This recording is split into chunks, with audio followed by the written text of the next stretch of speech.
हरिः ओं नीलाञ्जननिवासाय नित्याय परमात्मने बलभद्रसुभद्राभ्यां जगन्नाथाय ते नमः।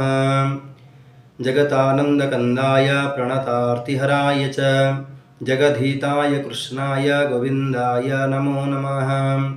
ॐ ध्यानमूलं गुरुर्मूर्तिः पूजामूलं गुरुर्पदं मंत्रमूलं गुरुर्वाक्यं मोक्षमूलं गुरुर्कृपा। श्री गुरुभ्यो नमः। नमो नमः। मम नाम नृसिंह दीक्षितः। अहं केन्द्रीय संस्कृत विश्वविद्यालय श्री सदाशिव परिसरस्य शिक्षाशास्त्र प्रथमवर्षस्य छात्रः। अहं वर्तमान भारते संस्कृतभाषायाः स्थितिः इति विषये किञ्चित् वदामि। संस्कृतभाषा अस्माकं सर्वप्राचीनभाषा, वेदभाषा, धार्मिकभाषा इति उच्यते। संस्कृतभाषा माध्यमेन अस्माकं धर्मग्रन्थादि भवतु, रामायणं भवतु, महाभारतं भवतु, वेद उपनिषदादि भवतु, सर्व संस्कृतभाषा माध्यमेन एव विलिखितम् अस्ति। संस्कृतभाषा देवानां प्रियभाषा इति उच्यते। अस्माकं परमगौरवं वर्तते। वयं सर्वे भारतीयजनाः, अस्माकं प्राचीनभाषा संस्कृतभाषा। संस्कृतभाषामाध्यमेन देवाः अपि वार्तालापं कुर्वन्ति इति स्म। अतः प्राचीनकाले गुरुकुले अपि शिष्याः स्थित्वा एव संस्कृतभाषामाध्यमेन विभिन्न वेद उपनिषत् धर्मग्रन्थादीनाम् अध्ययनं कुर्वन्ति स्म। गुरुः यत् उपदिशति तत् पालनं कृत्वा अति सरलभावेन जीवनयापनं कुर्वन्ति। संस्कृतभाषामाध्यमेन विभिन्न वेदानां उपनिषदानां पुराणादीनाम् अध्ययनं कुर्वन्ति स्म। वर्तमान आधुनिकयुगे संस्कृतभाषायाः स्थितिः कीदृशः वर्तते? आधुनिकयुगे अपि संस्कृतभाषायाः सौविध्यं दिनं दिनं वर्धते स्म। प्राथमिकविद्यालयस्तरे षष्ठकक्षातः अष्टमकक्षापर्यन्तं, पुनश्च अष्टमकक्षातः दशमकक्षापर्यन्तमपि छात्राणां कृते अति सरलमाध्यमेन संस्कृतभाषायाः पुस्तकम् उपलब्धं वर्तते। तत् आधारीकृत्य छात्राः अति सरलमाध्यमेन संस्कृतभाषाम् अवगन्तुं पारयन्ति। पुनश्च उच्चशिक्षास्तरे वा शिक्षानुष्ठाने क्रमद्वयः वर्तते। पारम्परिकशिक्षानुष्ठानः, आधुनिकशिक्षानुष्ठानः। पारम्परिकशिक्षानुष्ठान इति मध्ये छात्राः किं कुर्वन्ति? प्राक्शास्त्री, शास्त्री, आचार्य इत्यादिनं कृत्वा केवलं पारम्परिकशास्त्र यथा साहित्यं, व्याकरणं, धर्मशास्त्र, ज्योतिष, मीमांसा, वेद, उपनिषद इत्यादि पुरातन ग्रन्थाणां, पुरातनविषयवस्तूनाम् आधारीकृत्य ते संस्कृतमाध्यमेन, केवलं संस्कृतभाषामाध्यमेन एव अध्ययनं कुर्वन्ति स्म। तत्सहितं यदा आधुनिकशिक्षानुष्ठानं यदि पश्यामः, तस्मिन् शिक्षानुष्ठाने अपि आधुनिकज्ञानसहितं छात्राः अति सरलमाध्यमेन अनुवादकृत संस्कृतपुस्तकम् उपलभ्यते।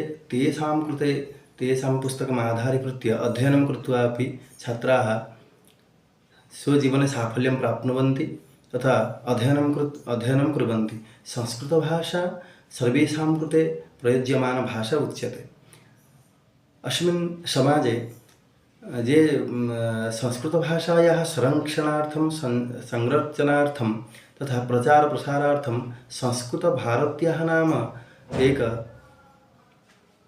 कमिटी वर्तते। ते किं कुर्वन्ति?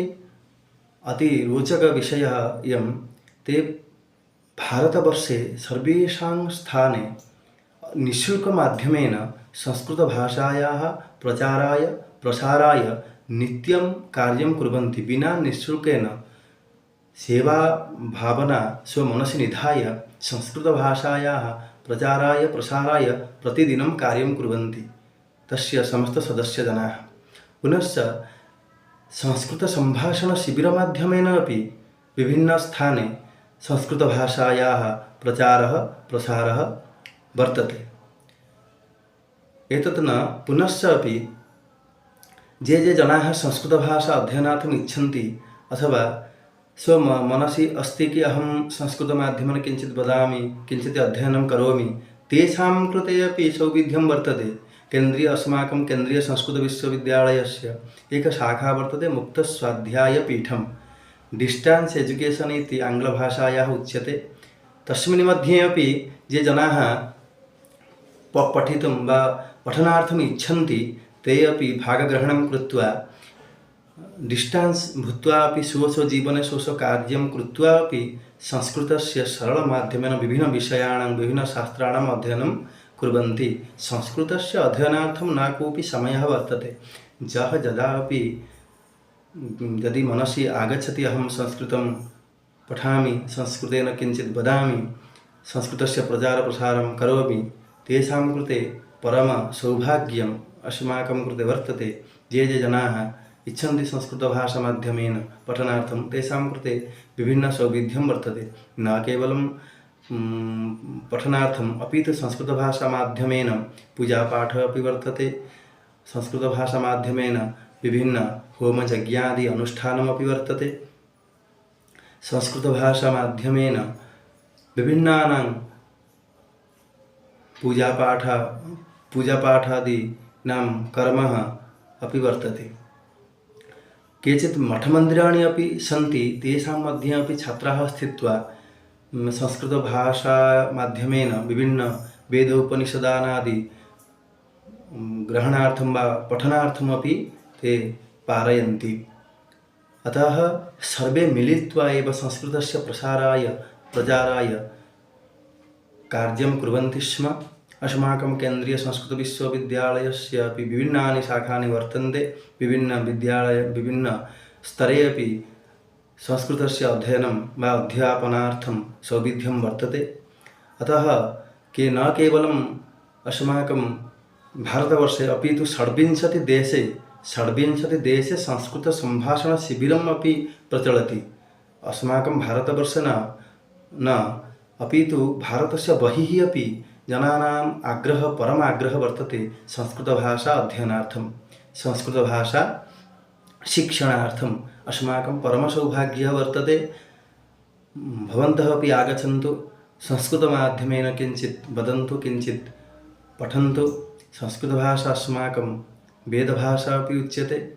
संस्कृतभाषा माध्यमेन 18 योजनायाः अपि निर्माणं संस्कृतभाषानिमित्तं निर्माणम् अस्ति। संस्कृतभाषा यत् इच्छति तत् यदा इच्छति स पठितुं पारयति। संस्कृतभाषा वर्तमानसमये यदि विस्तारः दृश्यते तर्हि भारते, नेपाले, जम्बूद्वीपे च प्रवर्धते। संस्कृतभाषा इयं प्रवर्तते।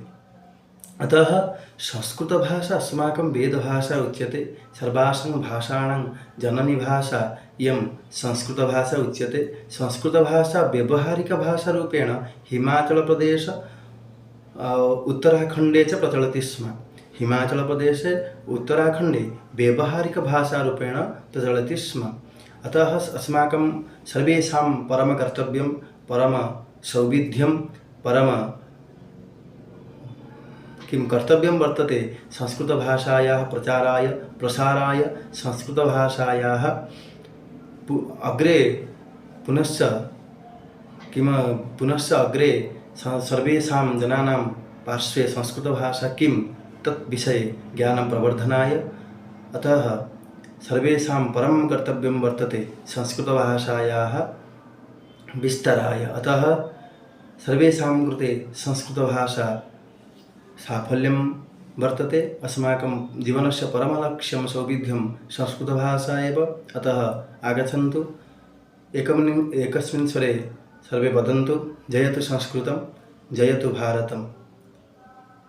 ॐ श्री सदाशिवाय नमः। अर्पणमस्तु।